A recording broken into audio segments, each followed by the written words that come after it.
انہوں نے عراق اور ایران سے ہجرت کر کے بلوچستان آئے تھے۔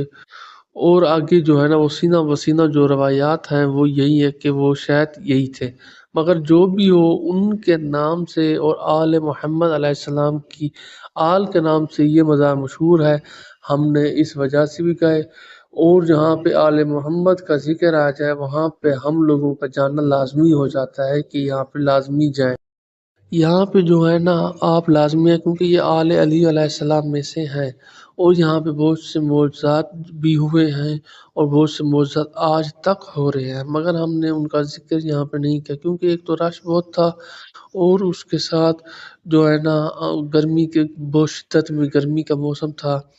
اگر یہاں سے پوچھنا چاہتے ہیں تو یہاں پہ جو خلیفہ بیٹھے ہوتے ہیں ان سے بھی پوچھ سکتے ہیں، مگر ہمارا مقصد صرف اور صرف زیارت تھا۔ ہم نے فقط آپ کو یہ دکھانا تھا کہ یہاں پہ بہت مشہور زیارت ہے حضرت امیر حمزہ سلطان کے نام سے۔ یہ علم پاک جو ہے نا آج سے 5 سال پہلے جو ہے نا وہ ڈی خان کے کو مومن کرام ہیں انہوں نے لگوایا ہے۔ یہ زیارت ہے مزار حضرت امیر حمزہ سلطان کے، آپ دیکھ سکتے بہت ہی خوبصورت زیارت بنی ہوئی ہے اور آج تک ماشاءاللہ موجود ہے۔ تو ماشاءاللہ سفر کافی آسان ہو گیا ہے، اور روڈیں بھی کافی صاف ستھری بن چکی ہیں اور بن بھی رہی ہیں۔ یہ قبرستان ہے، یہیں پر جو ہے نا ہر جمعرات کی جمعرات ایک جو ہے ڈانگ کا واقعہ جو مشہور ہے یہاں پہ، اور دوسرا واقعہ موجود ہے شیر کا، مگر کیونکہ ہم گرمی کی شدت تھی ہم لوگ چلے گئے۔ اگر آپ یہاں سے کسی سے پوچھ سکتے ہیں تو پوچھ لیا کریں۔